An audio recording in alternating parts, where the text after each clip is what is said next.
Hello everyone, this is Sam of Historiansplaining. A historian tells you why everything you know is wrong, and this will be my second lecture on Italy, on nation building, and the entry into the First World War.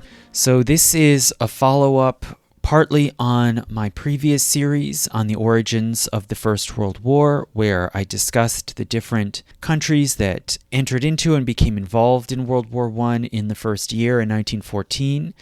And it's also a follow-up on my previous lecture on Italy, on Revolution, Risorgimento, and the unification. So this will pick up from the time when Italy was unified into one nation-state, into one kingdom of Italy, and go up to the beginning of the First World War and the reasons why Italy entered into that war. And it'll show, I think, how the particular dilemmas of Italy just after the unification explain and account for that decision to enter the war on the side of the Entente powers, Britain, France, and Russia, against Austria-Hungary.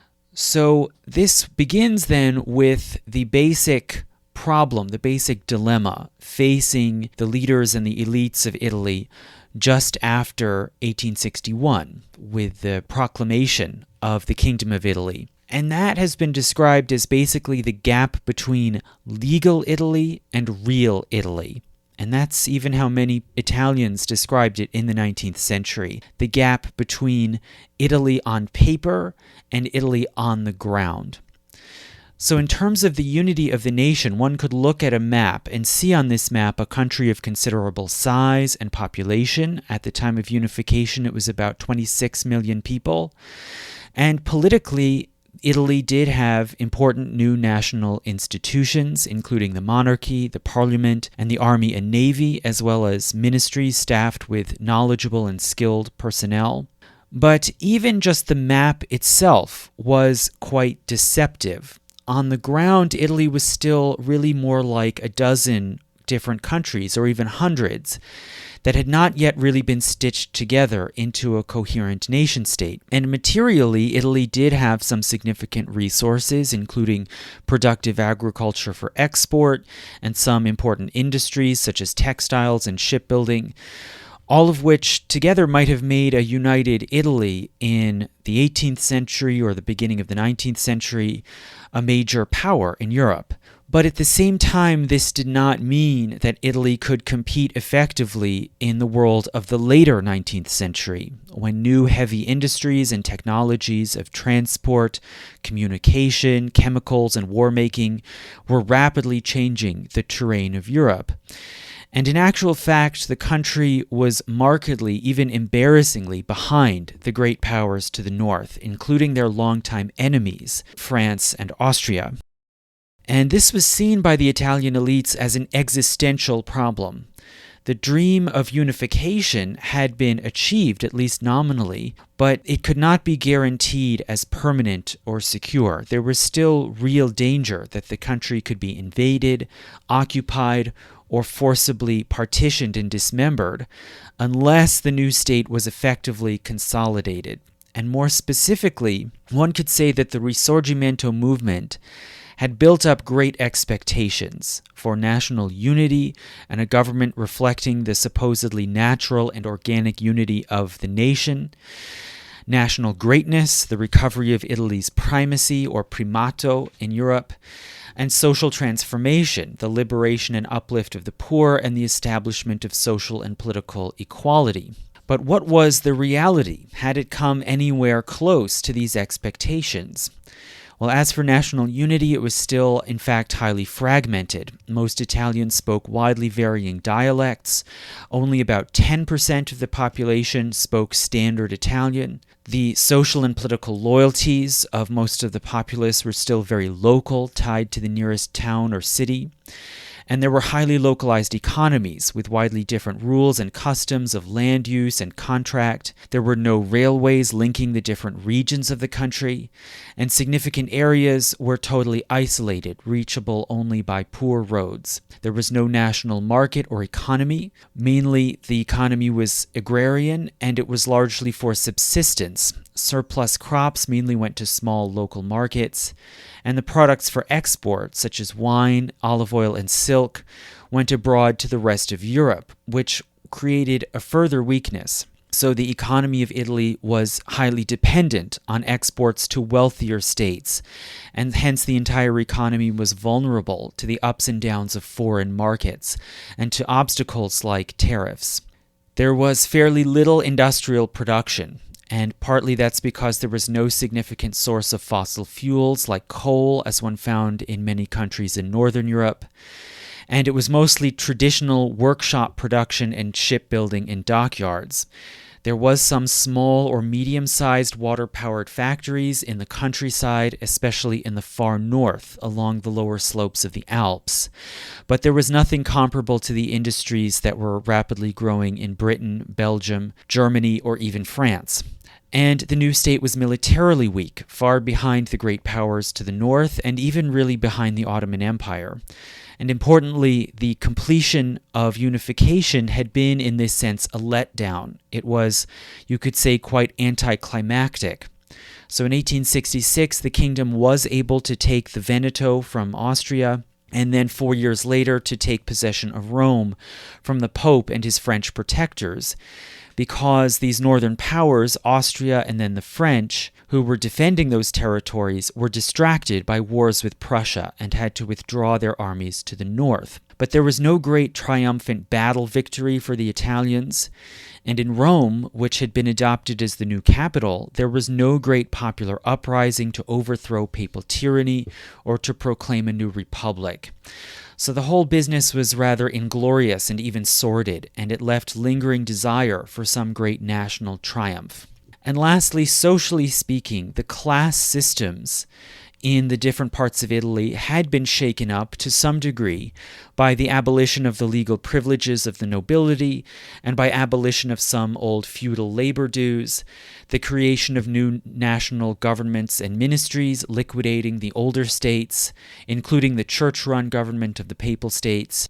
But still, all of that being said, nonetheless, society in Italy was still highly unequal. The old elite still had the lion's share of wealth and power, including most of the land.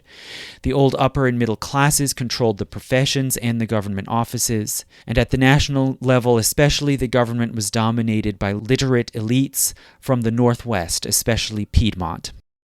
The vast majority of the people were rural poor, including villagers, smallholding farmers, and especially landless agricultural laborers called braccianti, who generally had to work on large estates owned by the traditional elite under a sharecropping system called mezzadria, usually splitting about half of the product of their cultivation with the landlords.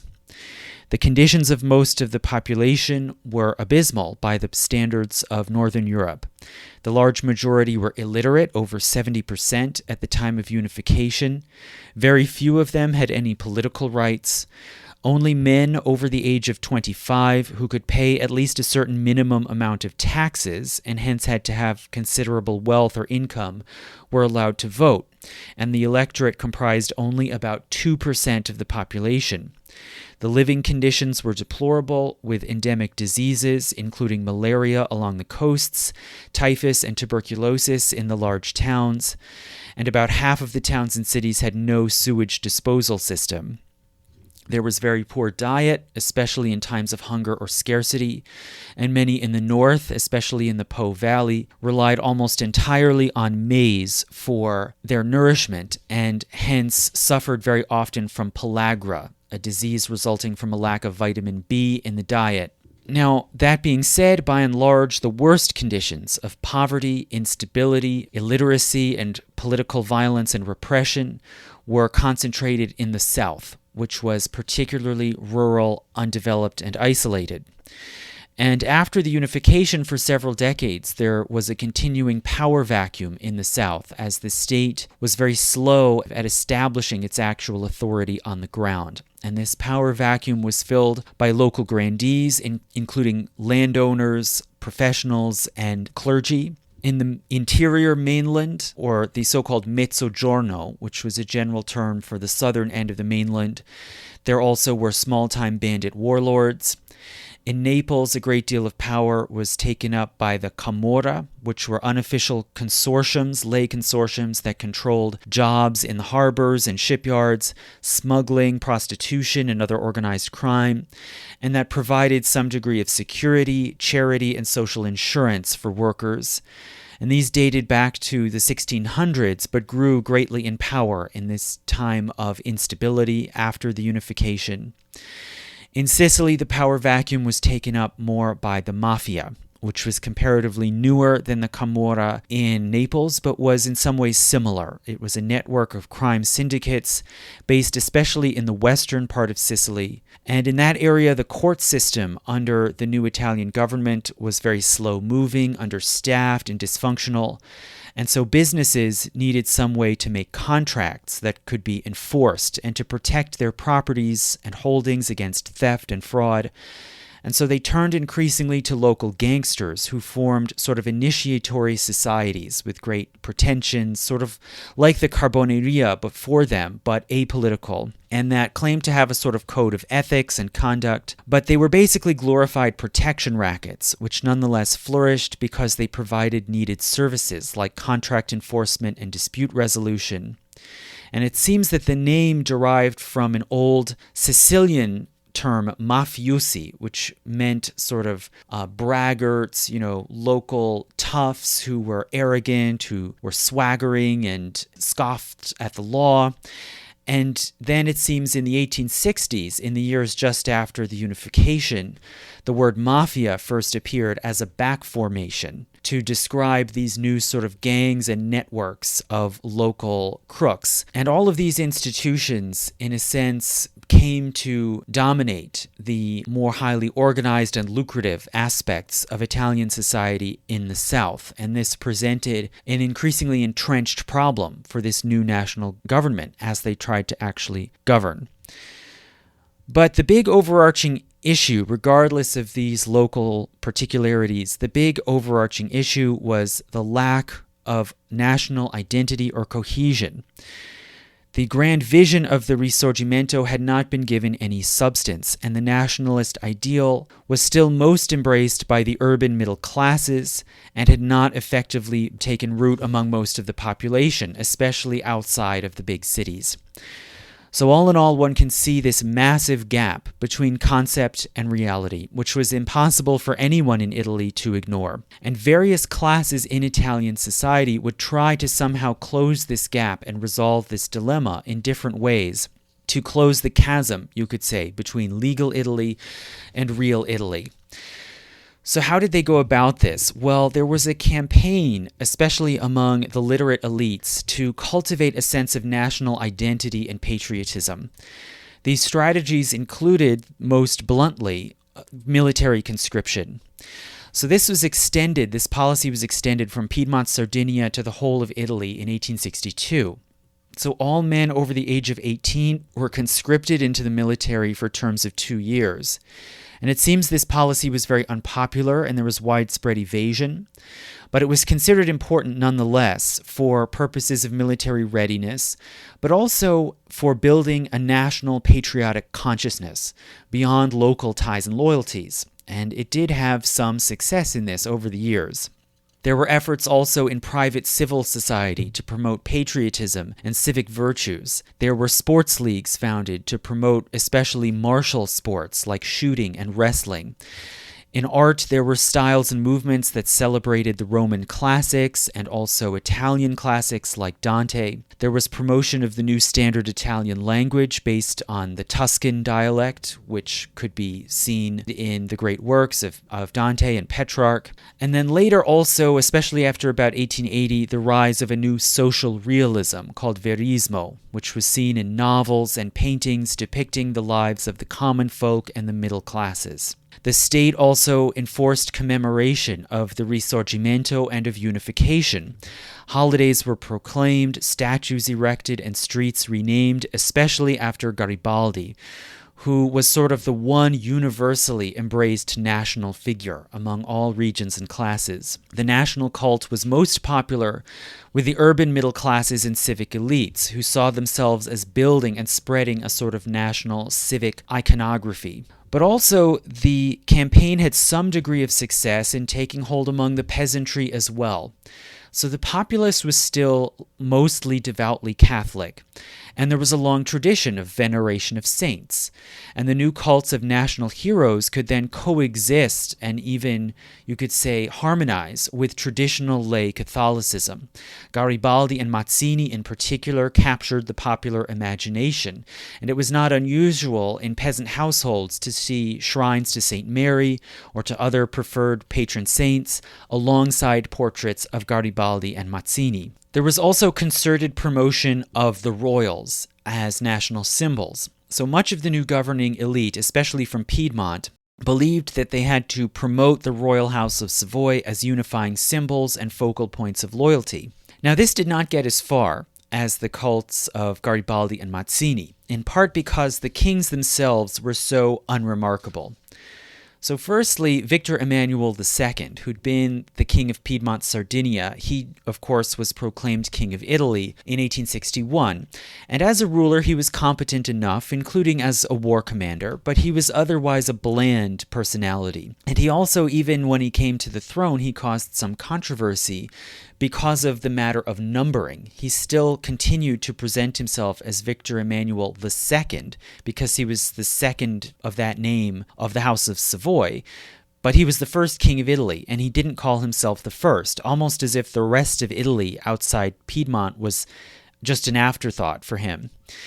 And he reigned until 1878. After he died, the parliament insisted that he be buried in the Pantheon in Rome, in this way sort of co-opting Roman antiquity and trying to marry it to this new Italian nation. In 1884, the state also proclaimed a national so-called pilgrimage to Rome in honor of Victor Emmanuel II, almost like the pilgrimages to the tomb of a saint. They also began expropriating and demolishing some medieval buildings on the Capitoline Hill in Rome, where a lot of the ancient temples and civic buildings of ancient Rome had been located. And in 1885, they began building the massive three-tiered neoclassical monument to Victor Emmanuel II, which is sort of an arcing curve centering on an equestrian statue of the king. It was intended really more broadly as a memorial to the unification, and further tried to link this to classical antiquity, right, by the location and the style. But it since has been called sort of the wedding cake, right? It's a very busy, ornate, really more neo-Baroque style, you could say, and it's become sort of a visual symbol of the city of Rome. So Victor Emmanuel II was succeeded by Umberto I, who reigned from 1878 to 1900. And he was basically a cold fish. And when he was a crown prince, he was supposed to find a bride from another royal house in Europe. But there were fairly few of them left by this time, and they were really skeptical about the legitimacy and the permanence of this new Italian state. So they couldn't rustle up any royal bride, so he married one of his own cousins instead, the Princess Margherita of Savoy. And she then came to the throne after 1878 as Queen Margherita. And comparatively, she was quite intelligent. She was a patroness of art and literature. She hosted salons and also communicated well with the public, made a lot of public appearances. And she became by far the most popular royal that Italy ever had and managed to serve somewhat as a national symbol. And just an interesting note is that Pizza Margherita was allegedly named after her. Partly because it has the colors, red, white, and green, of the Italian national flag. And so that's the explanation that's been given, is that it was in honor of the queen. It seems that this custom only emerged later, after she was long gone, but it shows how she even really endured for some time as kind of a byword for Italy, the Italian nation. Now, most impactfully of all these efforts at creating civic unity in Italy was the national primary schooling system. So the state sponsored and helped to spread primary schools throughout the country, and most Italians who were enrolled in these primary schools got only a few years of education. It was not a full education through high school. But nonetheless, even those few years, it seems, could be very impactful. Literacy rose dramatically to about 50%, and this created a great market for the new burgeoning popular press in the Italian language. The curriculum in the schools generally taught classics, great Italian literature, again including Dante, national history, celebrating the Risorgimento, and inculcating civic nationalism.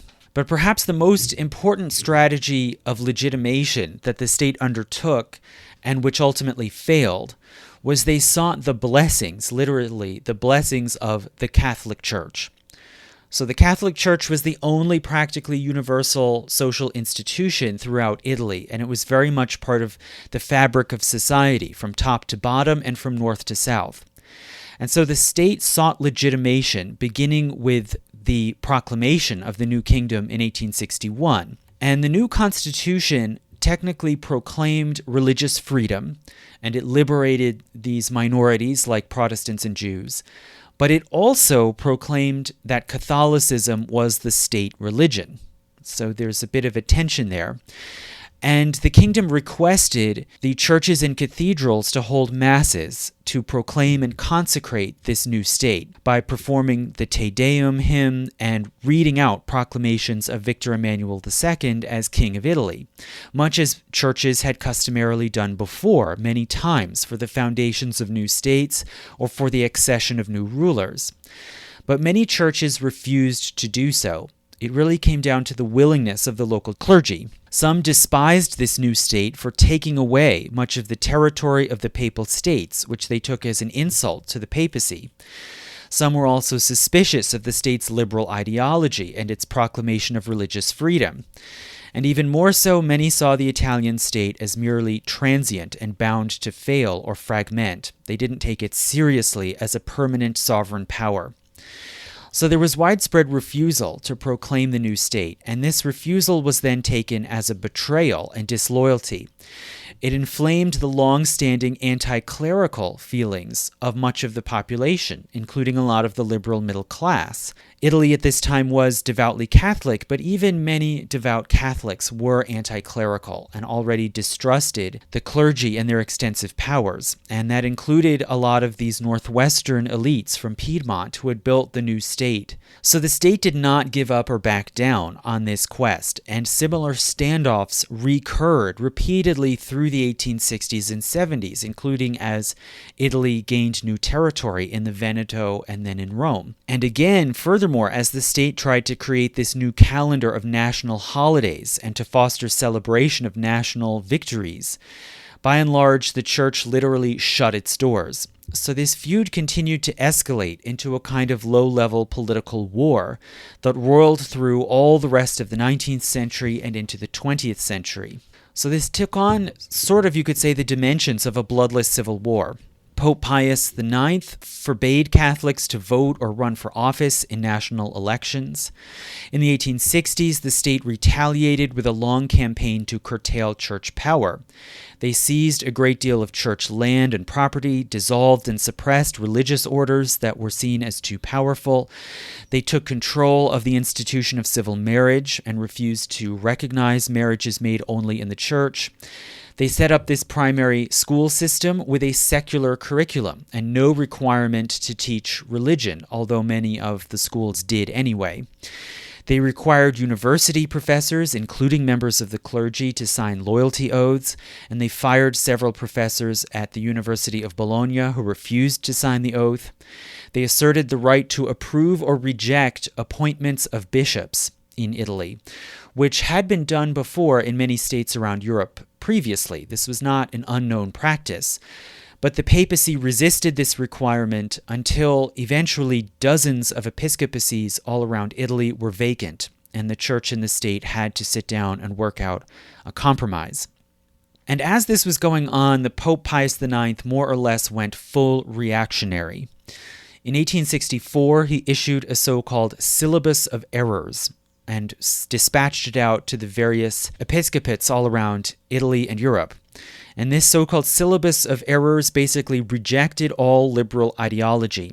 It listed off notions that had gained ground among many Catholics, even some clergy, which the Pope condemned as heretical, including the idea of the separation of church and state, religious tolerance, and the notion that the church was an imperfect human institution which could not make absolutely final judgments on the doctrines of the faith, or that its teachings could be criticized on the basis of independent human reason. So this was an anti-liberal and anti-rationalist document. It reasserted the right of the Pope to civil authority in the Papal States, and it condemned, quote, socialism, communism, secret societies, biblical societies, and clerico-liberal societies. So this syllabus of errors, when it was issued, was a bit controversial. And some Catholics questioned, did the Pope really have the authority to make these sweeping pronouncements on what Catholics were allowed to believe?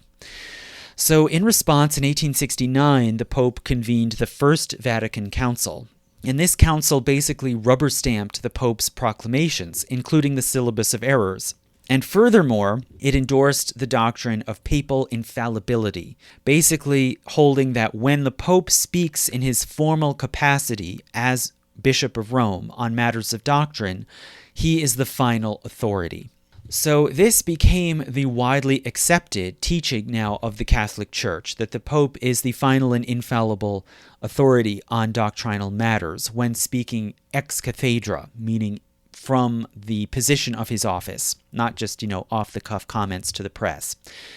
Now, this too was controversial. Some Catholics disliked it, and some Catholics outright rejected it. And there was a sort of small schism where some Catholic dioceses and parishes in Northern Europe, in places like Belgium and the Netherlands, rejected the whole First Vatican Council and broke away. And hence you ended up with a so-called Old Catholic Church, which still persists and has organizations, parishes in different countries in Northern Europe and some in the United States. But by and large, the Roman Catholic Church accepted this new doctrine and these new resolutions of the First Vatican Council. In the following year, in 1870, just after this First Vatican Council, the Italian state took possession of Rome and abolished the temporal powers of the Pope.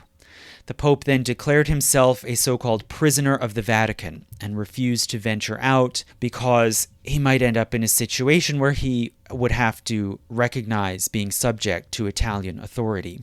So the state in the 1870s tried to work out a modus vivendi with the church and the papacy. In 1871, Italy enacted a so-called law of guarantees, which protected the Pope's abilities to communicate with Catholics around the world and hence to run the global church, to receive ambassadors and make treaties in the manner of a sovereign entity, and to control the Vatican itself, the area just around St. Peter's Basilica, although Italy retained its claim to ultimate sovereignty. Now, the Pope, for his part, summarily rejected the offer of this law of guarantees as a unilateral act of a state that had no legitimate authority over him to begin with. So the feud dragged on. In 1873, the Italian state abolished all faculties of theology throughout the country. And in the 1880s, traditional anti-clericalism in Italy was then further compounded by the rising socialist and anarchist movements, which were generally not only anti-clerical but anti-religious. In 1881, riots broke out in Rome as a procession carrying the remains of Pope Pius IX out of the Vatican to be reinterred were attacked by anti-clerical agitators. In 1888, the mayor of Rome sent a friendly message to the new Pope Leo recognizing the anniversary of his ordination as a priest, but when word of this got back to the parliament, the mayor was immediately stripped of his office. And in 1889, free thinkers erected a monumental statue in the Campo dei Fiori in Rome, memorializing the radical philosopher Giordano Bruno on the spot where he had been burned at the stake as a heretic in 1600. And the unveiling of this statue was accompanied by a grand celebration hosted by the local Masons. So there was a broad and you could say increasingly aggressive anti-Catholic, anti-church movement that was intentionally putting its thumb in the eye of the papacy. And all in all, this was a time of intense and rising social tension in which the church was generally embattled and losing ground. Now, eventually, the church was able to reassert itself to a great degree, but this was due mainly to lay action and organization, not so much by any concerted policy on the part of the church hierarchy or directed from the Vatican. So this lay Catholic movement became influential, and it was largely self-organized. So all the way back starting in the 1840s and 50s, Pope Pius IX authorized certain organizations like the Jesuits to publish newspapers to appeal to popular sentiment and to try to shore up support in this increasingly literate public for the church against liberal reforms. In the 1860s, ordinary lay people began to organize locally on their own initiative to support their local churches and parishes and to advocate for the church's interests and role in society. And they entered into a growing debate over the proper role of church in society. Newspapers and periodicals on both sides proliferated as literacy rose. By 1872, there were 17 daily Catholic newspapers and 109 other Catholic periodicals. The major center of this new movement was really the far northeast, especially the Veneto, which was a stronghold of popular piety, and it enjoyed the support and sponsorship of the gentry and the elite in the Veneto.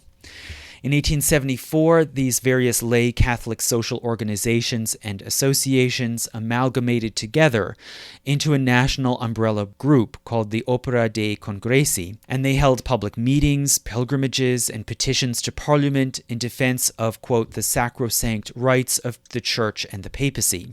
Now, this movement, from the point of view of the church hierarchy, this movement was something of a double-edged sword. So Pius IX held this movement really at arm's length because it was lay-driven. As we said, it was not founded or directed by the Vatican. And so it threatened to possibly take the positions, the teachings, the agenda of the church out of the hands of the clergy. But Pius IX died in 1878, and he was replaced by a new young pontiff, Leo XIII, who embraced the movement much more. And I expect I'm going to talk about all of this more hopefully soon in another lecture, specifically on the history of the papacy, which is, very much relevant at this moment, right, as we're seeing this new first American pope coming to the papal throne.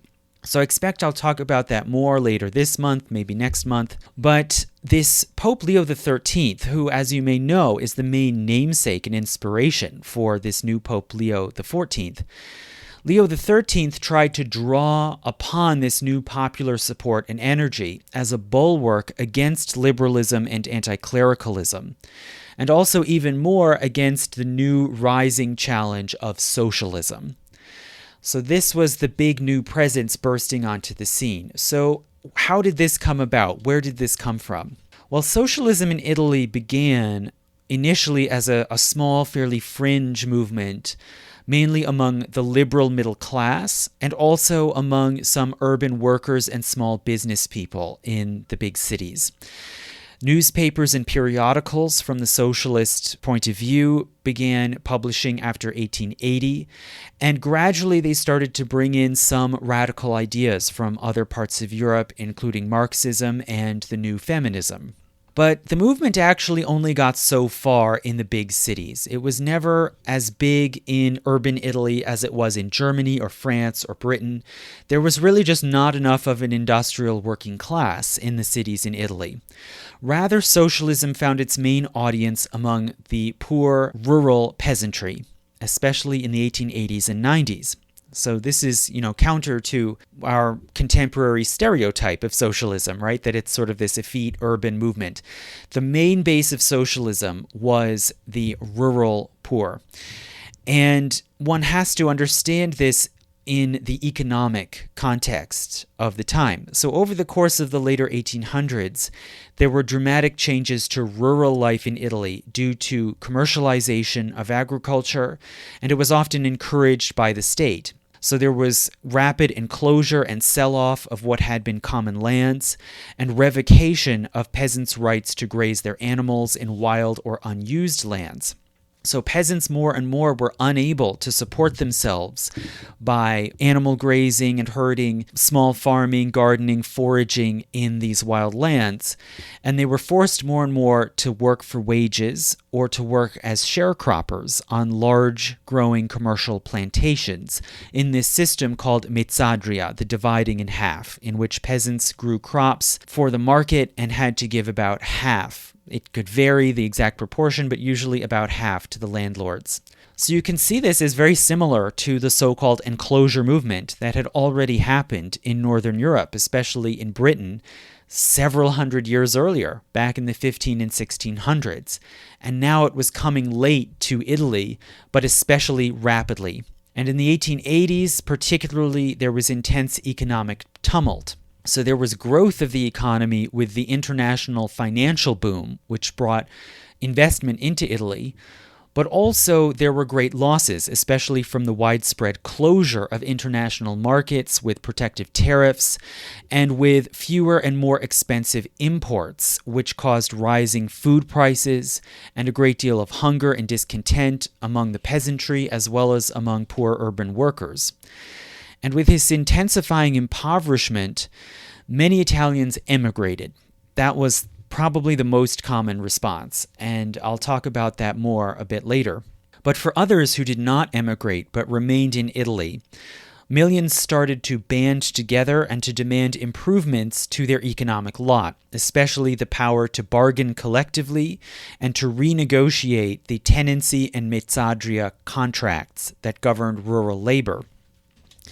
And this movement started first in basically the northeast central region, especially in the province of Emilia, which was mainly agrarian.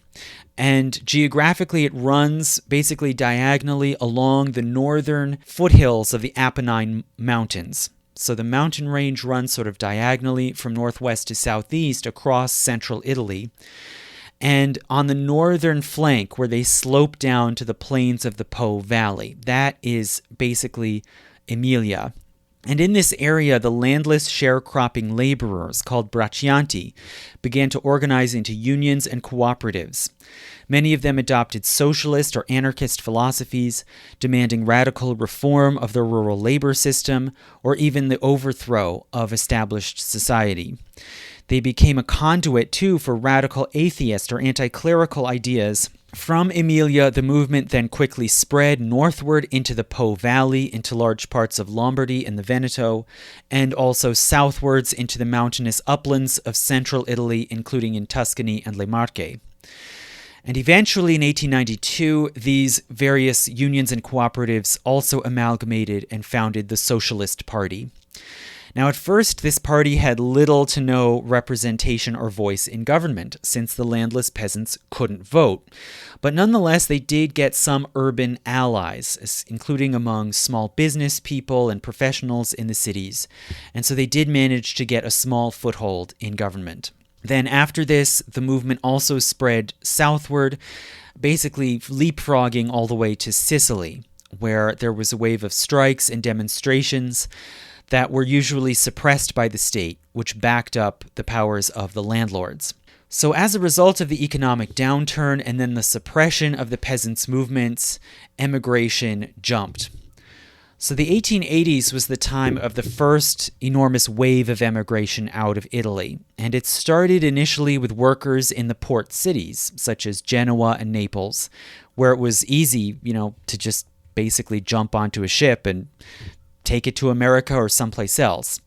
It then spread from the port cities into the countryside, and early on, a lot of the immigrants came from parts of the rural north, including the rural agrarian lands of north-central Italy, like Emilia and Le Marche. And then a few years later, a wave began from the deep south, including from Sicily and from the rural parts of the Mezzogiorno, including Calabria and Basilicata.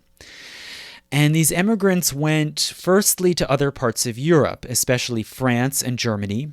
Early on, very few migrated to other parts of Italy. So small numbers went to the northern cities like Milan or Turin, but not very many. There was hardly any industry there yet, and so there was not rapid growth or demand for labor. And also, those cities like Milan and Turin were in many ways just as foreign as France or Germany. They had totally unfamiliar languages and customs from the point of view of Sicilians or Neapolitans. And so one might as well simply go abroad and go where there was more opportunity. Some then also went further abroad outside of Europe, including to Australia. But the largest number, of course, went to the Americas. So hundreds of thousands went to the large growing industrial cities in North America, such as New York, Chicago, and Toronto. Others went to Latin America, including to Brazil, Argentina, Uruguay, Panama, and Costa Rica. Small landholding farmers who could sell their plots to these big growing commercial plantations, they often took the capital they were able to get by the sale of their lands and homes and went to Argentina and bought properties there and sort of took up grain or cattle farming in Argentina. Whereas landless, poor agricultural workers, the so-called braccianti, more often went to Brazil and went to work in the booming coffee plantations in southern Brazil. With time, this extensive Italian diaspora took root, and peasants who wished to emigrate from Italy had multiple contacts, relatives, old neighbors from the same parish, who could then give them information and guidance or even send money to help them to emigrate and decide where to go and find work or land. And in time, large Italian-speaking neighborhoods took shape, including in New York City, in Buenos Aires, and in São Paulo in Brazil. And also some literate professionals began to emigrate as well. It was not just poor workers and peasants, but there were some professionals like lawyers and doctors who had fairly little opportunity within Italy, commensurate with their skills, and so they would emigrate in order to run civil society in these growing Italian emigrant neighborhoods. So all in all, between the time of unification and the First World War, about 11 million Italians emigrated. A large portion of these intended to make some money abroad and then return to Italy, and a significant number of those did. But most found that they could build their lives anew with more material security and even with more political freedoms in these new countries like the United States, Canada, Argentina. And this mass emigration, it amounted all in all to, although it was spread out over several decades, nonetheless it amounted to almost a third of the population emigrating. So this was really a dramatic effect, especially in the poor rural areas, and it depopulated many villages and plantations, especially in Sicily and the Mezzogiorno. And in some ways it seemed to open new opportunities for those who remained in Italy, because now labor was more scarce, and it seemed feasible then for workers who were still in Italy to renegotiate their wages or the terms of their contracts. But the landlords generally refused, and so strikes, revolts, and even other resistance increased even beyond the level where they had been in the 1870s. And the state, as we said, usually took the side of the landowners by forcibly breaking strikes. By the late 1880s, much of the rural peasantry was radicalized against the state and the whole economic system. And there were frequent coordinated strikes, sometimes informed by a broad vision of social revolution. In 1890, a series of revolts broke out in western and interior Sicily, led by peasants' unions called Fasci. In 1893, the state was finally able to suppress this Fasci revolt, and that was followed up then by a second major wave of emigration out of Sicily, as basically all hope of improving their living conditions within the island seemed to be dashed. Shortly after this, the Italian economy did begin to grow significantly, and a new prosperity was achieved. But this would begin first in the far north, and it only very slowly affected central and southern Italy. And socialism and anarchism would continue to be serious factors in society, and socialists dominated a lot of civil society, especially in the interior northeast and in Sicily. Now, this radicalism terrified both the state and the church, and Pope Leo XIII, after taking the papal throne in 1878, felt that he had to wage a kind of two-front war against the Italian liberal state, which sought to strip the church of its temporal powers, on the one hand, and against the leftist radical movement, which rejected the church's spiritual and moral authority outright. So Leo XIII embraced the growing lay Catholic movement. He wanted to draw on popular piety and devotion. He encouraged the folk veneration of St. Mary and integrated that into church teachings. And he launched the creation of what's now called Catholic social teaching to address poverty and exploitation. So part of the Pope's motive in this was to counter and compete with the rise of more radical movements. The Vatican feared that they were losing the working class to socialism, although there was probably some sincere moral conviction to it as well. And in 1891, the Pope issued an encyclical called Rerum Novarum, or On New Things, which tried to address the dramatic changes in society and the new realities of the poor and the working class. This encyclical endorsed workers' right to form unions and to collective bargaining and a fair wage, while it also still defended the right to private property, and so rejected the more radical socialism of the day. And it seems that Rerum Novarum was only partly effective, so socialism and anarchism continued to be influential, but their growth was somewhat blunted now that there was this sort of lay Catholic social movement that had the endorsement and backing of the church. So nonetheless, anarchism did continue to appeal to some young lower middle class men and peasants, and it encouraged radicalized young men to commit acts of so-called propaganda of the deed, including sabotage and assassination.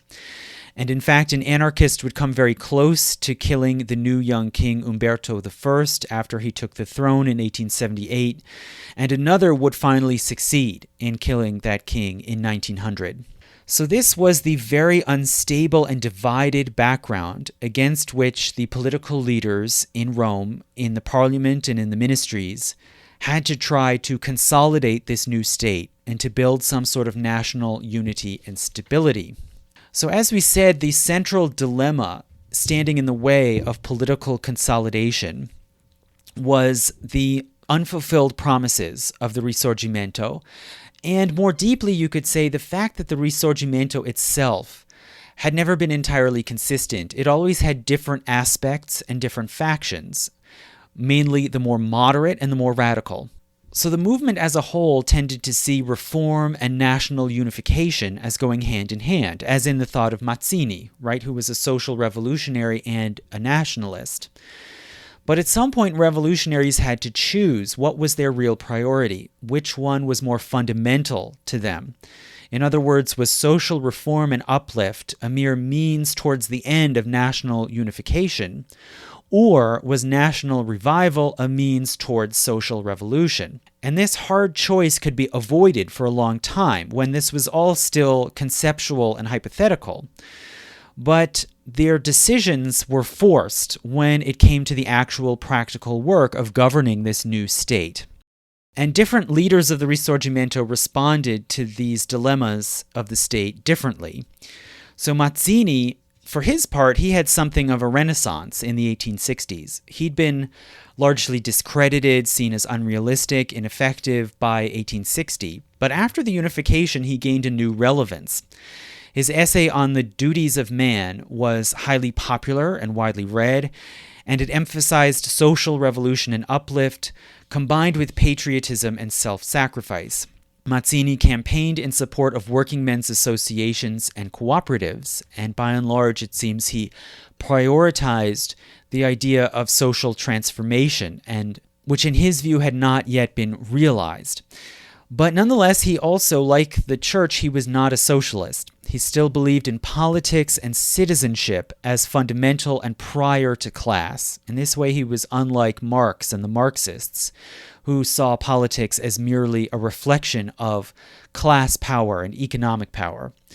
Mazzini emphasized spiritual values over materialism, and he continued to call for a democratic republic, abolition of the monarchy, and disestablishment of the church. And he saw the liberation of workers and of Italy on the whole as part of an international movement. Now, Garibaldi, for his part, was in some ways even more radical than Mazzini. He was not just anti-clerical like Mazzini, but more broadly anti-religious. And it happens that he wrote novels in the 1860s and 70s attacking the church. But at the same time, Garibaldi was also more accepted by the mainstream establishment. The aristocracy could celebrate him as representing the old-fashioned chivalric warrior ideal. He was often feted, like when he went to the operas and when he traveled abroad. He was elected to parliament several times, and that was, at the hands of the elite, because only a small elite portion of society could vote. And after Garibaldi died in 1882, the parliament wanted him to be buried in the Pantheon alongside the King Victor Emmanuel, but that was not what the family wanted. He was buried by his home in Sardinia. Now, in parliament, Garibaldi was never a major leader. That was just not his field, right? He was a soldier, a revolutionary. He was not really a politician. But he tended to be identified with the far left of that time. So there was a basic factional divide in parliament between, broadly speaking, the left and the right. The left was basically liberal with varying degrees of social radicalism, and it was in line largely with the vision of Cavour and the old Piedmont elite.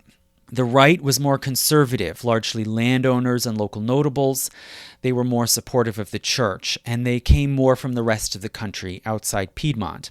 And the left and the right divided over questions like church power, religious education, land expropriation, the extension of the franchise, and also free trade. So that was a sort of liberal article of faith, free trade, whereas the conservatives were much more skeptical and protectionist. Only a very small far-left faction in the parliament wanted serious social transformation or abolition of the monarchy.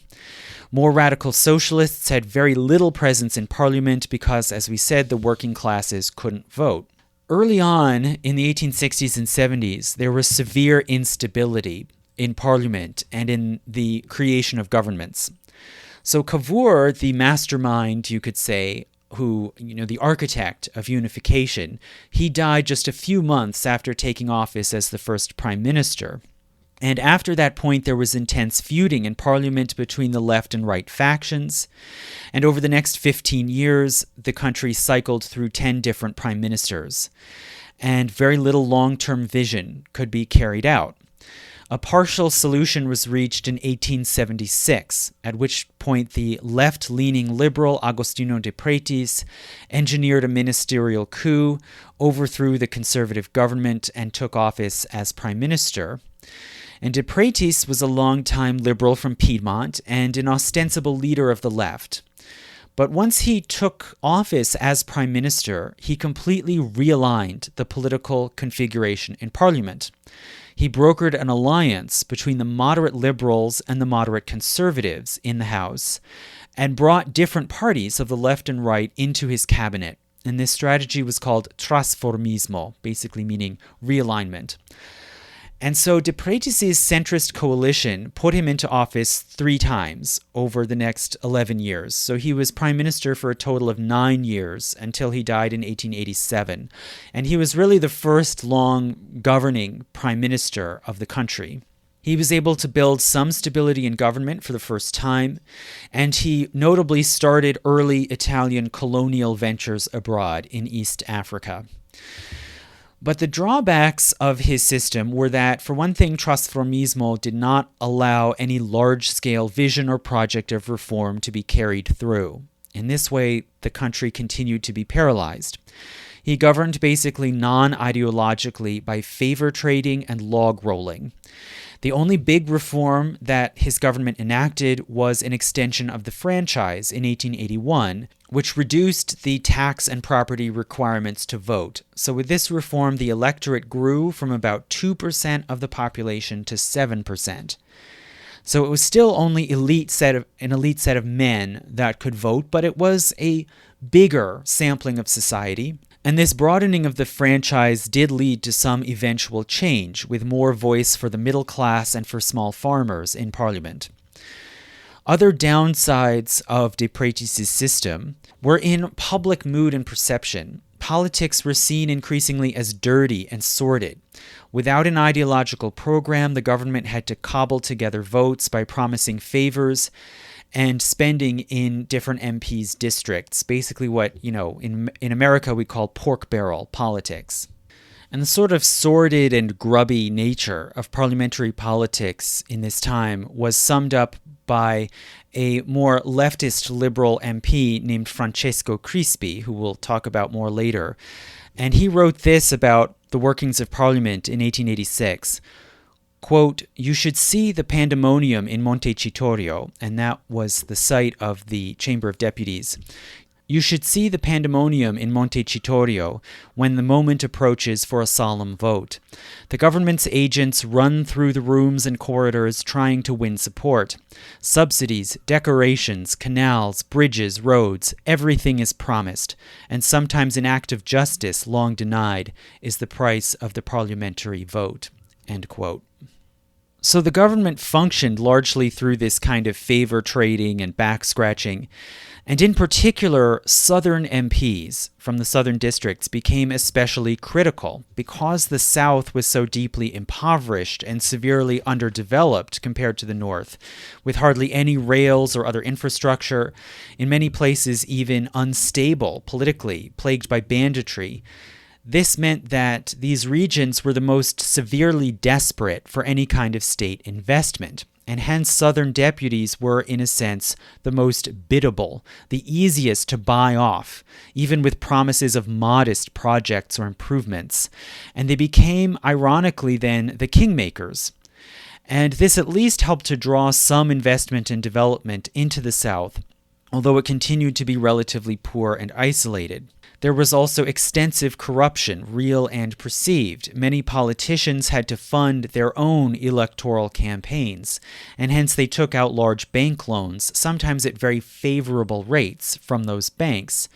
And this was seen by many in the public as dirty, and hence there were repeated scandals that brought down many prime ministers in succession in the 1870s and 80s.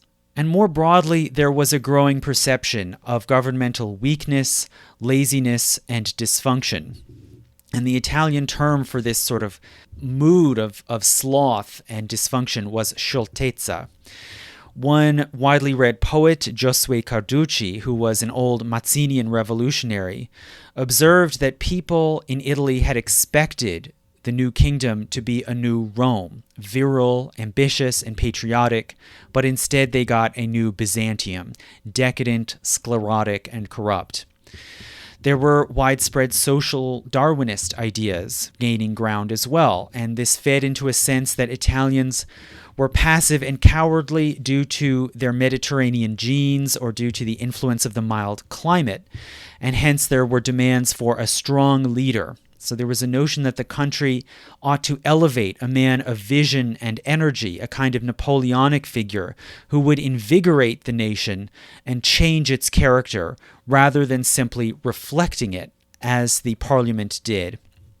And the only person who emerged who actually tried in some way to fulfill this desired role of a new dynamic strongman leader was Francesco Crispi, who was probably the most important figure in Italy between the death of Garibaldi and the rise of Mussolini, and the only important leader of the new nation to arise from the south.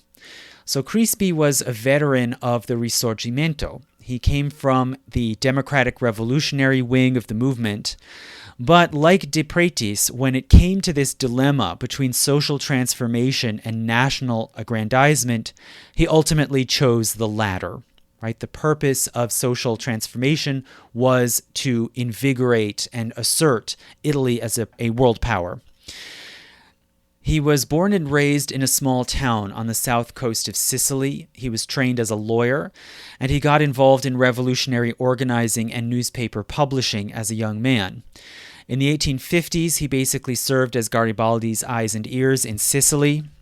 In 1860, he relayed or possibly fabricated evidence of a revolutionary plot afoot on the island, and so he induced Garibaldi to make his famous landing in Sicily. He then served at times as Garibaldi's provisional governor of Sicily, and then as his Secretary of State in the revolutionary government in Naples.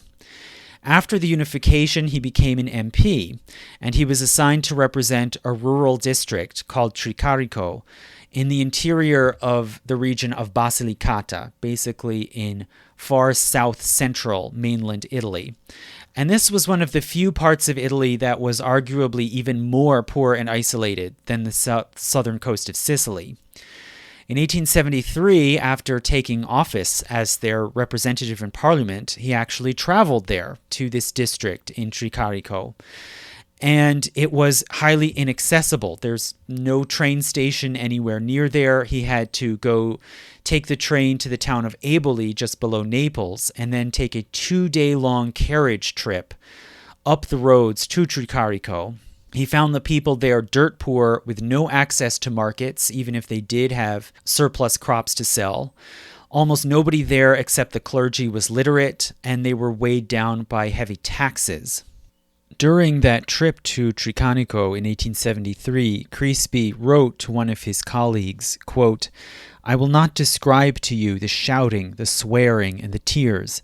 All I will say is that the Italian government is cursed and hated. And if brigandage were to break out again, could we hold it against them? And if they overturn Italy's unity, would we dare to punish them? It is enough to make you despair. What has the government done to bring civilization here and win the friendship of the population?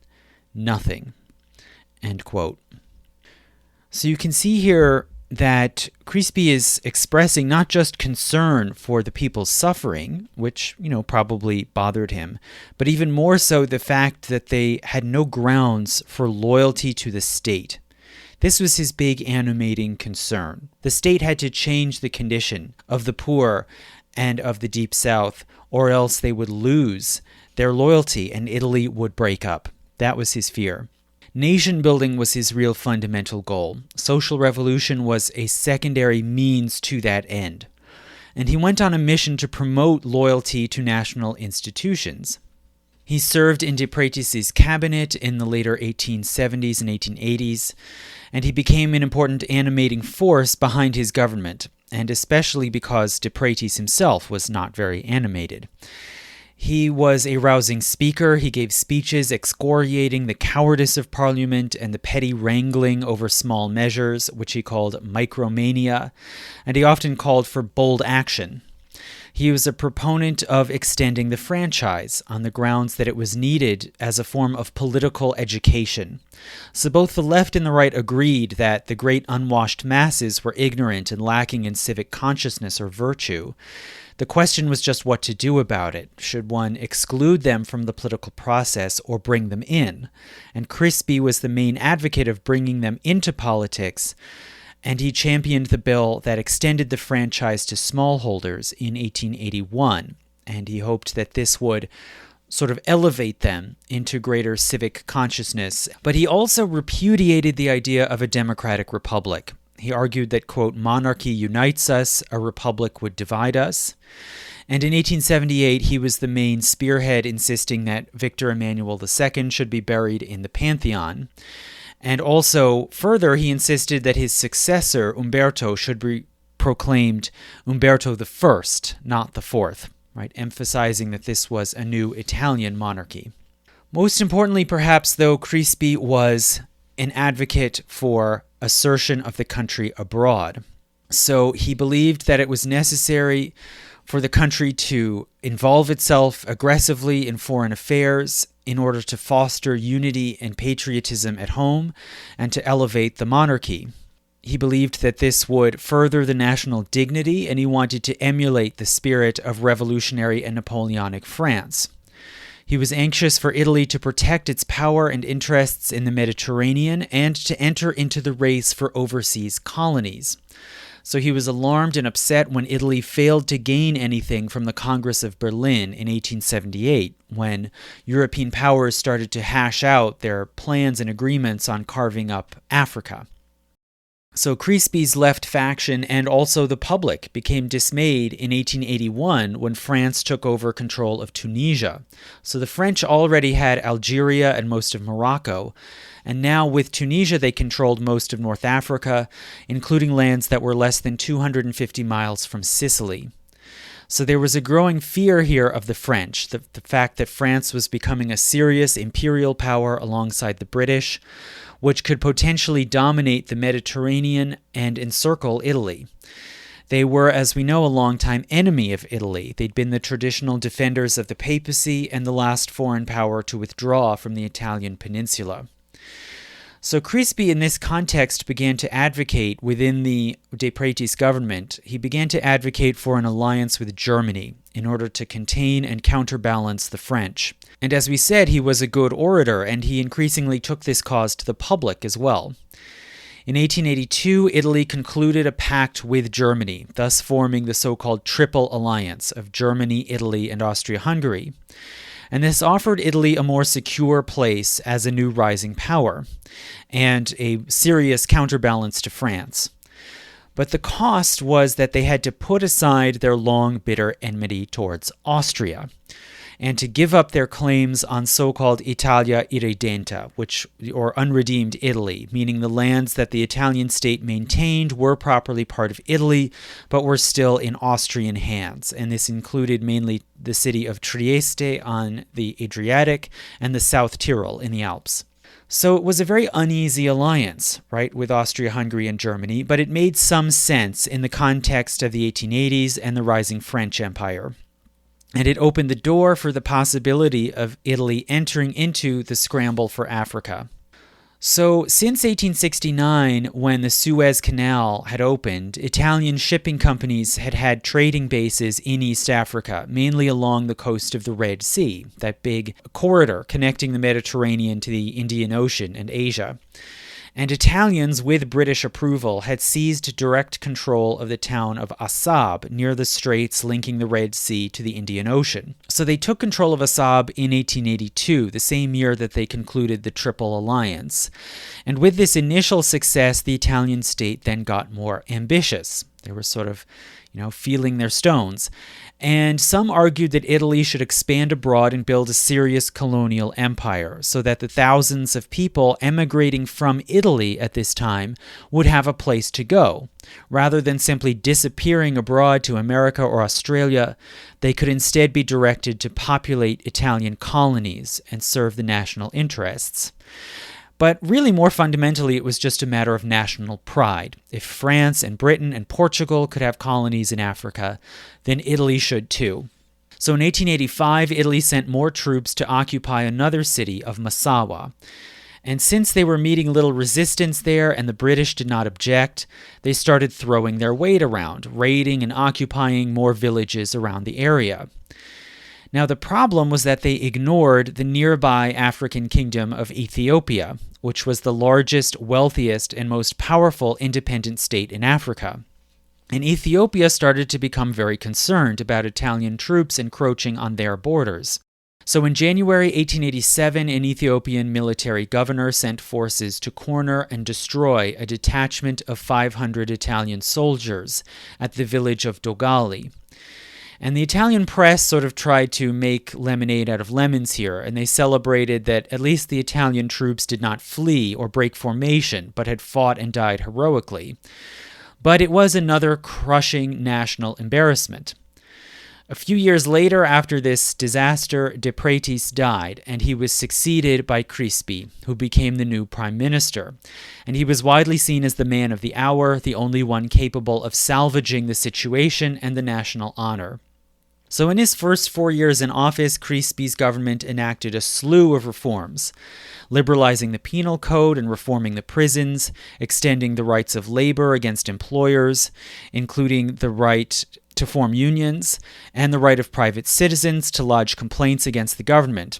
He improved public health and sanitation, and he took the enormous network of church-run charity organizations called Opere Pie, which provided most social welfare services in Italy, away from the church hierarchy and put it under state oversight. In 1889, he extended the franchise again for local elections. So now non-property holders could vote in local and municipal elections, although not national elections for parliament. And also in big cities, the office of mayor was made elective for the first time. But still, executive agents could cancel local election results that the government didn't like. So, all in all, this sort of weird mixed policy was in line with Crispi's view of political participation as a sort of training ground or school of patriotic citizenship.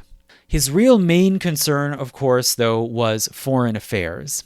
The government under his rule was militaristic, aggressive, colonialist, and anti-French.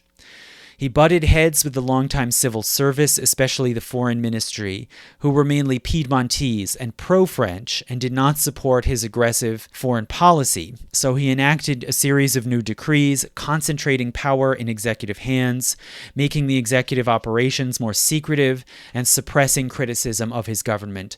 So more and more this became almost a kind of elective dictatorship. In Africa, Italy intervened in a succession dispute in Ethiopia, their main real rival for control of East Africa, and their preferred claimant did win and take the throne. So in 1889, Italy signed a treaty of trade and friendship with this new ruler of Ethiopia, and Crispi then tried to claim that this treaty established Ethiopia as a protectorate of Italy. But this ruse really fooled no one. Everyone in Europe knew that was not what the treaty said, and it just enraged Ethiopia further against Italy all over again. Nonetheless, Italy laid claim to the whole region around Massawa along the Red Sea coast and declared this whole region the colony of Eritrea, which was actually an Italian-invented name. Within Europe, Crispi wanted to use the Triple Alliance to try to encircle and subdue France. Crispi worked out a secret agreement with Bismarck in Germany, which included joint plans in case of a war with France. In 1889 and 90, he raised taxes to fund enlarging the army and navy and to build up armaments. And he started making many provocations towards France in hopes of triggering a war. But France did not take the bait, and the Germans were not persuaded to support him either, so he had to back down. Instead, all he got was just a trade war, where he raised tariffs on French goods, in response to which the French retaliated, leading to a drop in Italy's export trade. France was a major market for Italy's exports. Meanwhile, rebellions were breaking out through Sicily, which Crispi tried to handle lightly and to make compromises, which only then enraged other elites who wanted a more thorough crackdown. And finally, in 1891, Parliament removed him from power. So there was then a 2-year interim from 1891 to 93 where 2 other politicians were given a stab at trying to run the country. And they were totally overwhelmed. There was an increasing rise, again, of radicalism, including formation for the first time of the Socialist Party in 1892, as well as a campaign of anarchist bombings and shootings. There was a further burgeoning uprising in Sicily. And in 1893, as things were spiraling out of control, Crispi was then brought back into the prime minister's office. He declared martial law in Sicily and finally forcibly suppressed the revolt. And he introduced new censorship, suspending the rights to freedom of speech and assembly, and banned socialism. This became an illegal party for a period. So some sort of order did return in 1894 to 95, but then in 1895, ethical scandals relating to the banks flared up again. Crispi was tainted by them, and he tried to hold on to power, basically ruling by decree. So what was he to do in order to maintain his grip on power and bring the country back together? Well, of course, go to war, preferably in the colonies. So Crispi urged his general in Eritrea to find some reason to expand and go on the attack. And the Italian troops in Eritrea began incursions into the surrounding borderlands and were opposed by Ethiopians. On March 1st, 1896, the Italian commander led his forces to invade the nearby town of Adwa, which was just within the frontiers of Ethiopia and had a great religious significance in the Ethiopian Orthodox Church. And there they engaged a much larger Ethiopian force in battle and lost catastrophically, with about 5,000 to 6,000 Italian soldiers killed and several thousand others captured. So compared to a great power war in Europe, this Battle of Adwa was somewhat modest, but it was the biggest defeat ever suffered by a European power in Africa. Europe was thunderstruck by the scale of this defeat, and in Italy the insult was even greater than the injury. The battle brought about a realization of the Italians' greatest fears about national humiliation, And furthermore, Italy was forced to give up their claims of a protectorate in Ethiopia and to give up most of the territory that they had seized in Eritrea, and they were reduced to only a small foothold in East Africa. Crispi finally permanently fell from power. And in a sense, Italy never really recovered from this disaster. It always carried with it a sense of inferiority and of failed ambitions. So in the last few years of the 19th century, things were looking quite grim. They had suffered catastrophic failure overseas. There was enormous peasant unrest, just barely quelled compared to earlier in the decade. There was continuing radicalism and large-scale emigration. In 1898, a massive movement of peasants marched into Milan, took occupation of the piazza, and tried to present a petition for hunger relief. The king ordered the peasants to disperse, and when they refused, he then commanded the general Beccaris to oust them from the city. The general fired on the crowd, killing several hundred people, and subsequently the king awarded Beccaris with a medal. In response, many socialists and other radicals were enraged, and an Italian-born anarchist named Gaetano Bresci, who had been working in a cloth mill in New Jersey, returned to Italy, and in July 1900 he shot and killed the King Umberto. So it seemed, at least for a moment here in 1900, as if the state might finally fail and fall apart. And in a way, the entire project was saved at the last minute by an economic boom. So as we mentioned previously, at the time of unification, there was some early industry and light industry in Italy, mainly small factories and mills in the northern countryside outside the cities that produced textiles, especially cotton and silk, and that were staffed mainly by young women drawn from the rural farms and villages. But this industry was limited by, for one thing, dependence on foreign markets. There was not much of a domestic market within Italy, and so it was very vulnerable to the ups and downs in overseas trade and foreign tariffs.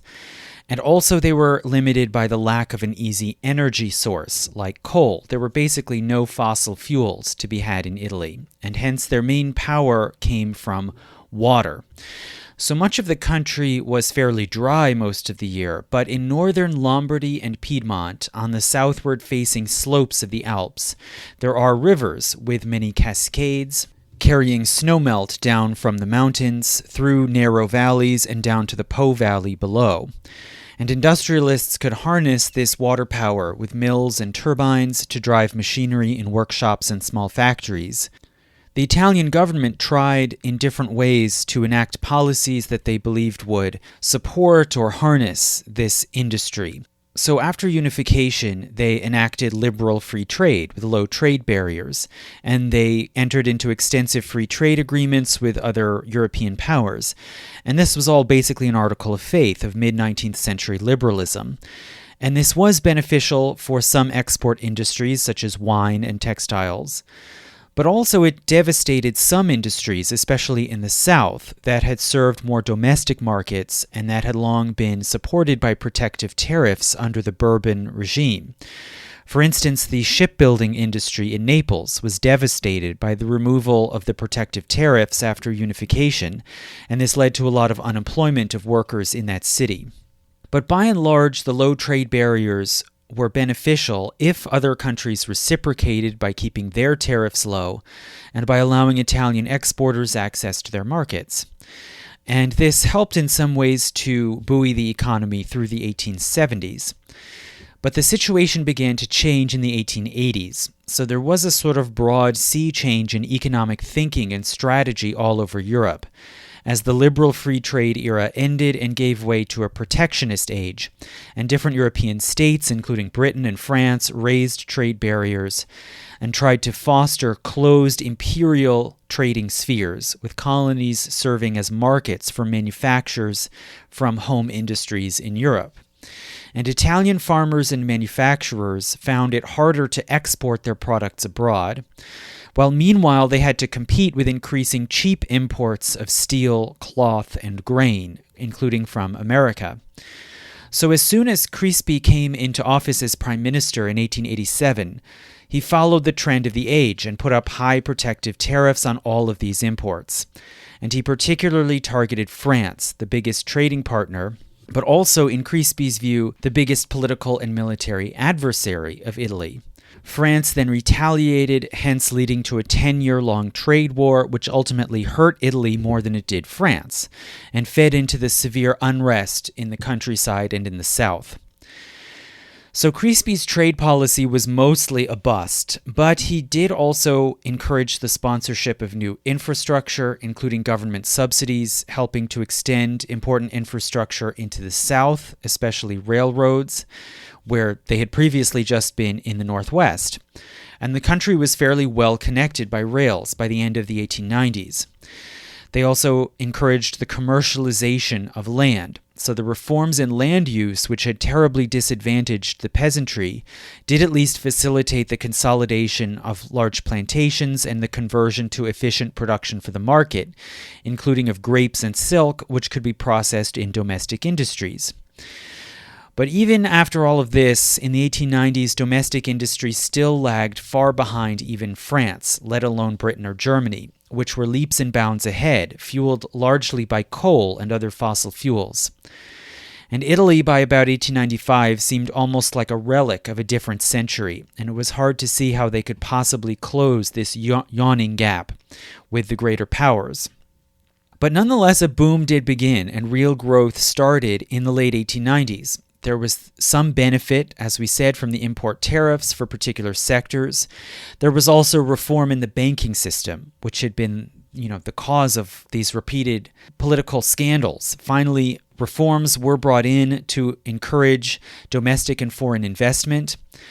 And finally, real change became conceivable with the advent of electricity. So state and private investors began to build some commercial power plants in the 1880s, very soon after they were first invented. The first one in Italy opened in Milan in 1883, just 1 year after the first power plants were launched in London and New York. But this was a very small coal-powered plant that was sited to electrify a small area of Milan, and mainly to light the La Scala Opera House. Right, so you can see where the priorities are here, right? Get to the opera house first. And it was very expensive. The coal to fuel this power plant had to be imported. But Italy did have, as we said, water power along the slopes of the Alps, which in theory could be tapped to power electrical generators. And as early as the 1880s, some industrial manufacturers did begin tinkering and setting up small water-driven electrical generators to power workshops. The problem then was with transmission. This became the main limiting factor. There was no way to move that electrical power long distances in order to electrify cities or large industrial plants. But in the early 1890s, high-voltage power lines were invented, and this raised a whole new possibility. The idea of building large power plants on the Alpine rivers and then transmitting the electricity from these plants through high-voltage lines down to the major cities and the flat plains of the Po Valley. In 1895, the state contracted with the Edison Company to build the first hydroelectric power plant in continental Europe, and it was sited at the village of Paderno d'Adda on the Adda River, just northeast of Milan. It came online in 1898, and 20-mile-long power lines carried the 9,500 kilowatts of power all the way into Milan. And soon similar power plants were built to electrify Turin and then other cities across the north. So suddenly, cities that had been, in a way, stuck in the 18th century suddenly leapfrogged ahead into the 20th century and beyond their rivals in Northern Europe, since they had access to a cheap, clean, and dependable source of electrical power. Foreign investment poured in, and an industrial triangle quickly sprang up in the area between Milan, Turin, and Genoa, the last of which gave this new industrial zone access to the sea. And the new booming industries could draw upon abundant cheap manual labor, as some of this stream of impoverished peasants who were emigrating from the south and the northeast could start to migrate now into these industrial areas of the northwest and to work in these industries.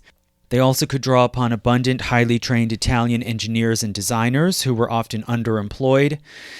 And there was dramatic growth in heavy industries, including steel, shipbuilding, and chemicals.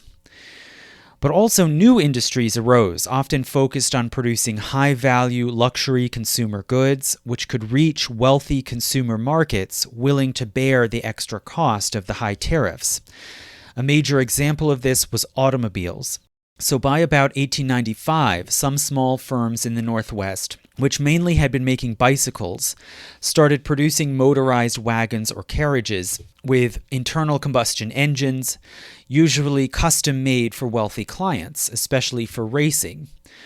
Now, after this industrial boom and this influx of new labor into the Northwest, the possibility arose of mass production of high-quality motor cars for an international market. In 1899, a young ex-soldier in Turin founded the Turin Italian Automobile Manufactory, or in Italian, Fabbrica Italiana Automobili Torino, or for short, Fiat. And after 1900, this firm became one of the premier auto firms in the world as one of the few to combine high quality with consistency in mass production. And it was followed in 1910 by Alfa Romeo. So these sorts of new industries fueled a decade-long boom from about 1897 through 1907. And this has been called the first Italian economic miracle. So through these years, there was an annual economic growth of about 7% a year. By 1911, Italy became majority urban for the first time, if one includes smaller cities like Bologna or Ancona. And there was a fast-growing urban proletariat and a growing urban bourgeoisie, which came to be known in Europe as highly literate, cultured, and well-traveled. This new economy was also buoyed to a great deal by the protectionist policies championed by the longtime repeat Prime Minister Giovanni Giolitti, who sort of supplanted Crispi as the main dominant political figure. And he went in and out of office as Prime Minister 5 times between 1892 and 1920, and he had a significant base of support and saw some degree of economic success under his premiership, but he was still very controversial. And there were problems and drawbacks to this economic boom. The major beneficiaries of the boom were industrial towns and cities, mainly in the Northwest. And the lingering questions were, will it be shared? Will this prosperity be shared with the rural agricultural regions, with the South, and with the working class? So as for the agrarian regions, rural workers, especially in the Northeast, continued to organize and to fight for greater political and economic power. And in 1901, these various workers' cooperatives founded the Federterra, another umbrella group that was focused more on direct action rather than politics like the Socialist Party. And this rural labor movement then provided a template and potential allies for industrial unions in the growing cities. So new unions formed in the early 1900s, and in 1906 they joined together with the Federterra of agricultural workers to form a general confederation of labor. So liberal governments under Giolitti made significant concessions to labor. They banned child labor and required workplace accident insurance. They also enshrined the legal right to strike, and they allowed unions to secure a significant share of this new prosperity. In 1904, the Labor Federation called a general strike, and Giolitti at first permitted this strike to go on, but he also called an election. And this was a watershed election where the Pope, Pius X, suspended the rule that Catholics should not vote. And so devout Catholics now for the first time turned out in great numbers to vote against the socialists. And the strike eventually failed and was called off. And this prosperity we've been talking about continued at a rapid pace until 1907, when there was a significant setback. So at that point, the international financial bubble burst, and the ensuing bust affected Italy. And there was a significant slowdown in this economic growth. But nonetheless, labor, due to the new leverage that they had established, limited their losses using strikes and slowdowns. And ultimately, the real wages of workers overall increased by 40% between 1900 and 1914. So those gains were not entirely lost, despite this period of bust. And further, the working class secured significant political power after 1912, when Giolitti extended the franchise to all men, with no tax or property requirements. And Giolitti hoped that this would then channel working class protest and unrest into the political process. So in many ways, labor did win out to a great degree, at least compared to expectations. Now, as for the South, they benefited the least. The South continued to be very poor. The literacy was still less than 50% across the South, and it was only about 30% in Calabria. The massive emigration from the South continued and even reached a new peak in 1912 to 13. There was a great deal of resentment across the South against Giolitti, who was seen as favoring northern interests and industry as against the South and agriculture. But nonetheless, there were still some improvements in the South. There was some return immigration. A large portion of the emigrants came back into Italy, bringing back wealth and investing in land and homes. Many others, even as they remained abroad, sent back cash remittances to families in Italy. The state began a campaign to combat malaria with quinine, which was endemic in the South. The primary education system was taken under national control and extended, especially in the rural South. And the national government also devolved some powers, such as the power to set taxation rates, to local governments. And this allowed socialists, especially in the rural South, to now gain some power at the local level. And ironically, since the North was so fiercely ideologically divided between traditionalist Catholics and socialists, Giolitti really had to rely more than ever on Southern deputies for political support. And he built his base there largely through a mix of pork barrel spending, patronage, and outright election fraud. He made many deals and bargains with the mafia and other organized crime rings to deliver votes, whether real or fake. And this corrupt machine politics that was so entrenched in the South became increasingly controversial, especially in the North, and it was widely reported on by new muckraking newspapers, and especially by the long-standing conservative newspaper, the Corriere della Sera, or Evening Courier, which was based in Milan. And Giolitti this is part of why he was forced to abolish restrictions on the franchise, and there were widespread hopes that this fraud and patronage would end after 1912 when universal male suffrage was enacted. The thought was it would be impossible to engineer elections in this way if there was mass suffrage. But in fact, it seems this just expanded the corruption to a wider mass scale. After 1910, the government did begin some programs to try to reindustrialize Naples and then to try to bring rural industry into the Mezzogiorno and close the gap with the North. But still, right up to 1914, the liberals never really built a significant base of mass support. Their power was still based largely on this horse trading and provisional alliances, and they were just barely able to hang on to power, which was becoming more and more precarious. And civil society was really dominated by two opposing camps.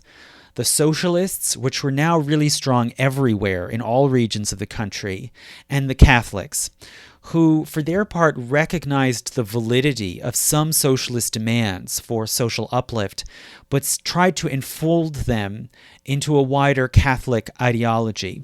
And each of these sides, the socialists and the Catholics, had their own social clubs, sports leagues and teams, magazines, charities, burial clubs, lecture halls, marching bands, etc., etc. And you really saw a sort of, top to bottom power struggle between these two entrenched camps. In 1913, the first elections were held with universal male suffrage, and it was very unpredictable which way would these elections turn out. And at the last minute, the Catholic movement and the Church forged an alliance with the liberals and threw their weight behind the liberal government in order to maintain the status quo and to keep the socialists out of power. And so Giolitti was returned to office as prime minister. But what was hanging over Giolitti's government now, again, was foreign policy, which was becoming more and more difficult. So Giolitti and the liberals were generally skeptical of the idea of entering into a European war or of undertaking any further colonization. They had perhaps learned the lessons from Crispi's disaster in Ethiopia. But after 1900, conditions gradually changed, which made it harder for Giolitti and his government to totally ignore the idea of foreign intervention. So for one thing, their capabilities increased. As state revenue grew after 1900, it became much more feasible for the state to build up military power and to begin to throw its weight around abroad, and this is what some constituencies called for. By 1914, the Italian army numbered 250,000, almost big enough to face off with Austria-Hungary's 475,000. And the navy was even more sizable, smaller than the British or the French, but comparable to the Austro-Hungarian. So many saw the possibility for expansion eastward into the Balkans at the expense of Austria-Hungary, or into the Near East at the expense of the Ottomans. And these expansionists were upset by Austria-Hungary's annexation of Bosnia in 1908. And they started more and more to see the race for control of the Balkans as being at stake for Italy. Secondly, foreign intervention was seen as a matter of national pride and prestige. It was believed that Italy should fulfill its destiny of joining the great powers. The pro-war camp was driven by, you could say, an inferiority complex as the so-called least of the great powers. And thirdly, war would be financially beneficial for these heavy industries that would necessarily supply the military and colonization, such as shipbuilding, shipping, armaments, and sugar. And it happens that these were the exact industries that grew dramatically with the boom after 1900, and some of them then bought up press mouthpieces. So other than the Corriere della Sera, which was more independent, most of the mass circulation newspapers became basically outlets for nationalist propaganda, playing upon feelings of national pride and insecurity. And all of this can be seen as very similar to what happened in other powers that were latecomers to the great power game, such as Germany and Japan. The nationalist propaganda could play upon frustration at Giolitti's focus on domestic affairs over foreign matters, and upon long-standing and broad antipathy towards parliament and the political class, which as we saw, had long been seen as lazy, sclerotic, and corrupt, dominated by a class of lawyers and professors who were supposedly obsessed with technocratic minutiae rather than grand visions, what Crispi himself had called micromania. And a similar sort of combination of anti-establishment feeling with nationalism was also taken up by some artists and intellectuals, especially those who formed the futurist movement. So this was a new emerging avant-garde school that sought to paint radical visions of human potential driven by creativity, masculinity, and even raw virility. And they sought to offend conventional bourgeois morality and propriety and to shock Italy out of its supposed stupor through grand gestures and appeals to emotion. Their big ringleader was the poet, propagandist, and impresario Gabriele D'Annunzio, who wrote works celebrating virility and ambition, and who took part in founding a new popular university in Milan. And D'Annunzio made himself a celebrity and sex symbol, flaunting his affairs with famous women and reveling in scandal. He also became an aviator, and it seems he grasped the great symbolic power of the airplane as an embodiment of unleashed human potential. And he really became the greatest celebrity in Italy in the years between the death of Verdi and the rise of Mussolini. And he is often seen, fairly or not, he's seen as a forerunner of Mussolini and of fascism. After 1902, he gave a series of speeches and rallies calling for Italy to, quote, reclaim the lands of Italia irredenta.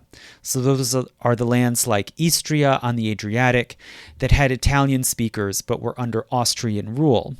So in this way, he fueled the new emerging irredentist movement, which can be compared, you could say, with revanchism in France, right, in this mission to take back Alsace-Lorraine. But it was emerging much later, after 1900, as Italy boomed as an industrial power. And the irredentist movement became really the main rallying point and focus for all kinds of parties and interests in Italy that wanted to see the nation assert itself and to take its supposed deserved place as a great power. The problem, of course, was that this would involve antagonizing and confronting Austria-Hungary, and hence breaking the Triple Alliance. And so Giolitti continued to ignore and try to suppress this change in public mood. But after 1907, with the new economic strain, there was an increase in labor strife, socialism gained ground again, some middle-class business people and rich magnates became also angry and dismayed and wanted to beat back the growing power of organized labor and to reimpose what they considered law and order.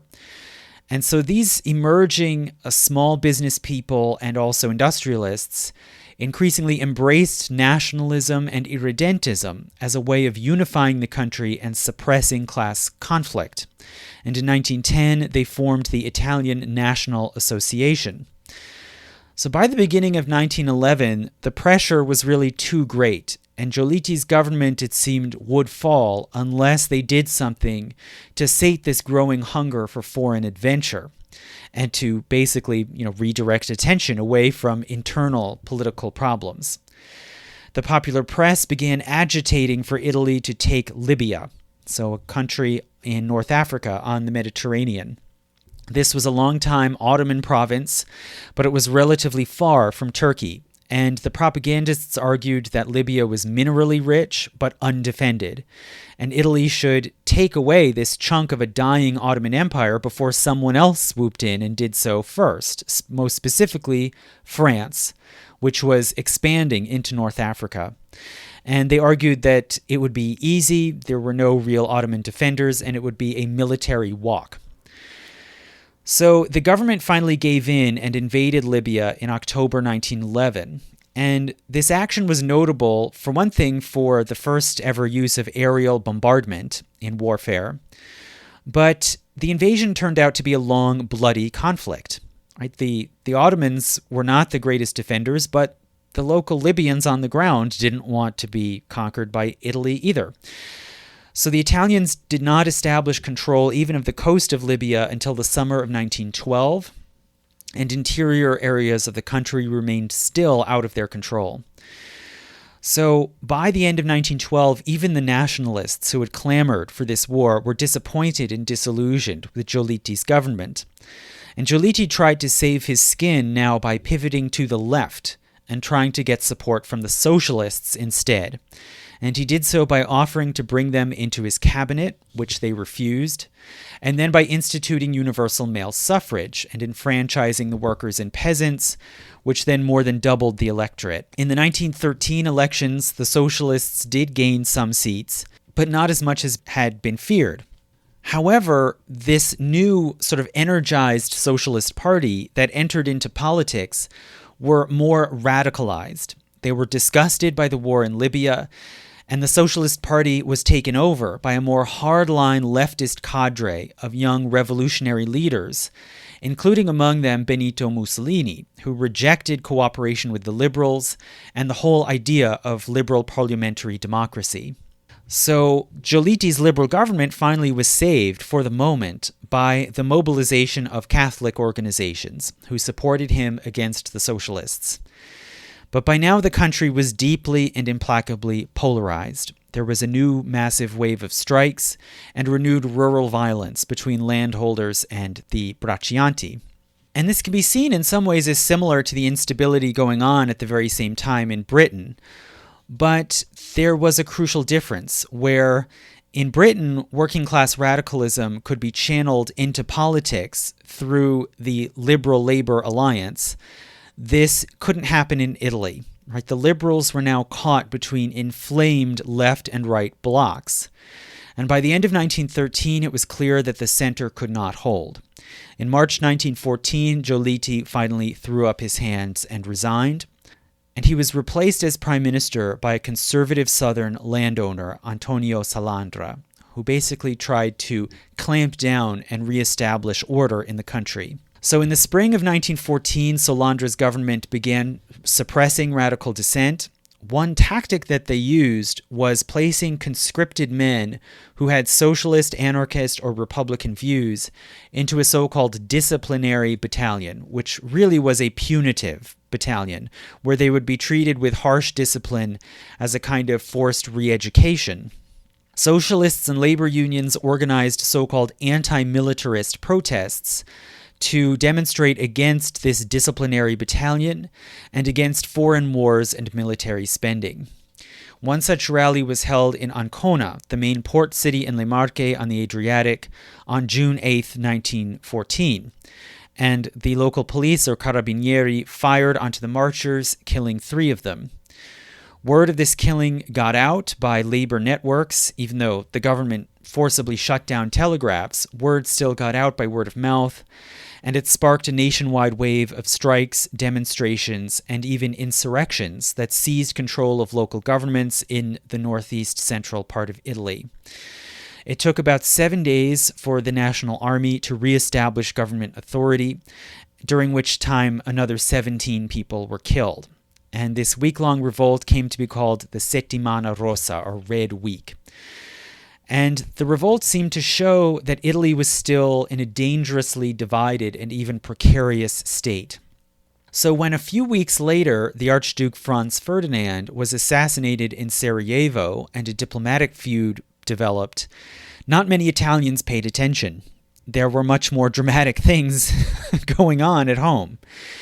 And the government under Salandra, for its part, did not want to join in to this diplomatic dispute or the war that broke out. For one thing, they were still recovering from losses and expenditures in Libya. And luckily for them, the terms of the Triple Alliance did not technically require that they enter into the war in support of the Austrians unless Austria-Hungary was attacked.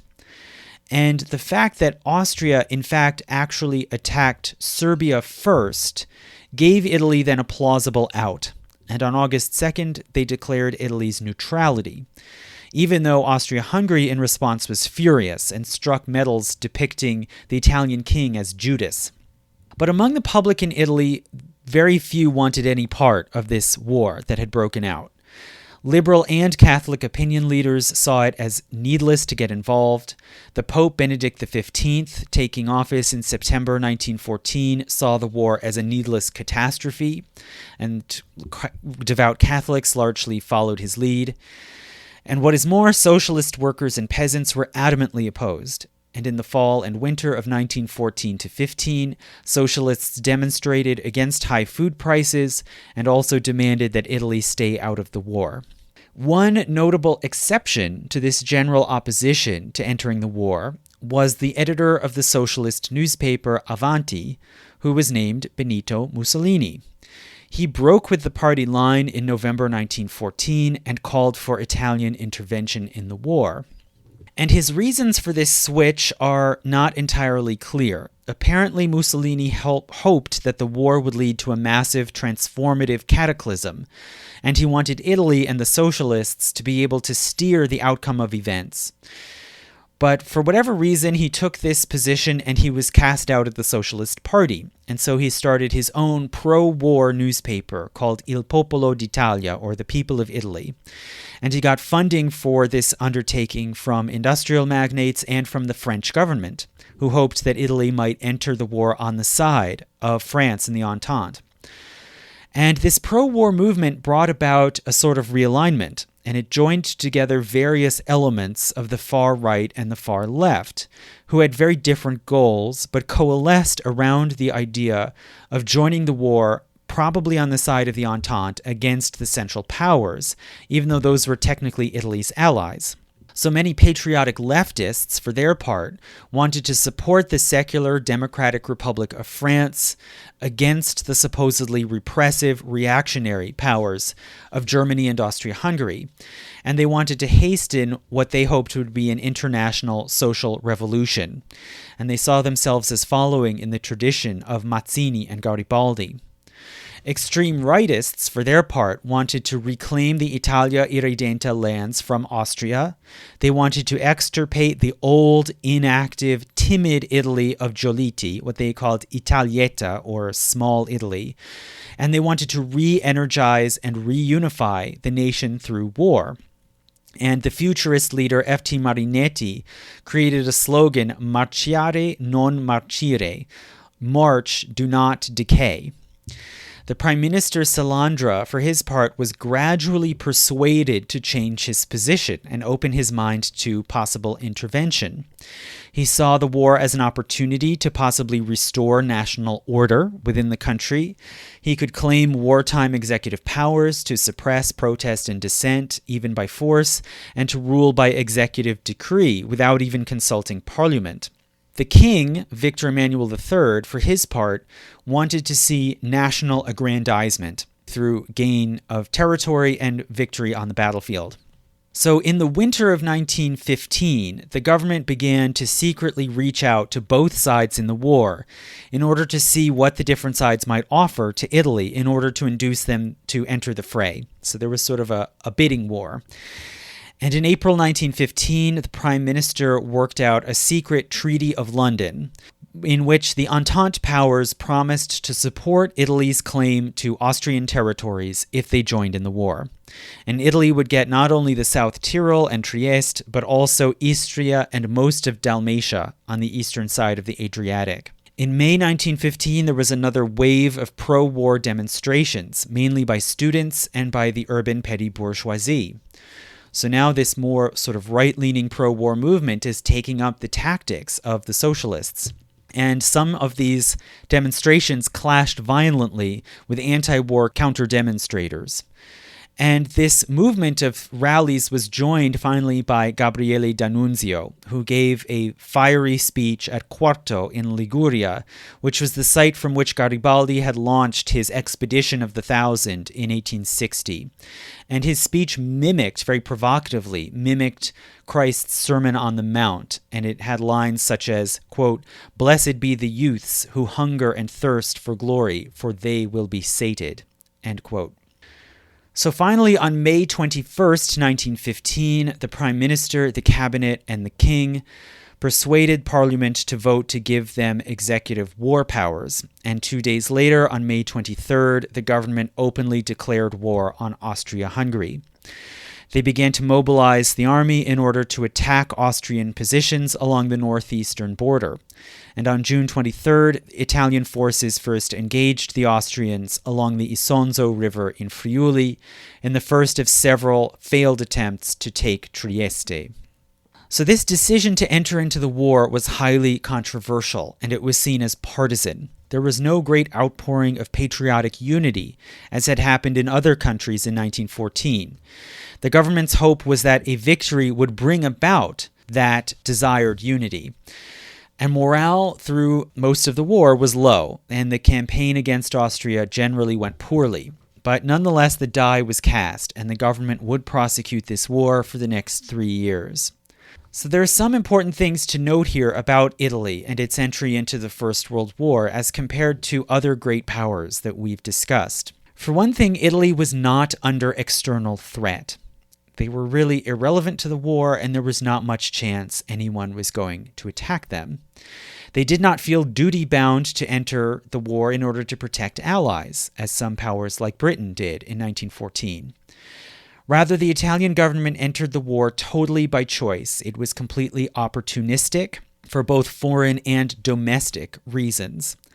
And some things that have been argued or alleged about other countries that entered the war, like Britain or France or Germany, are actually much more true of Italy.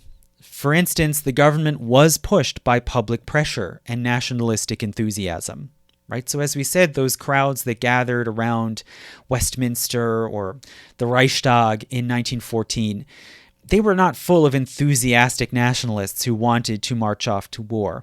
In Italy, there was a massive campaign of significant demonstrations in the streets and the piazzas to get the country into the war.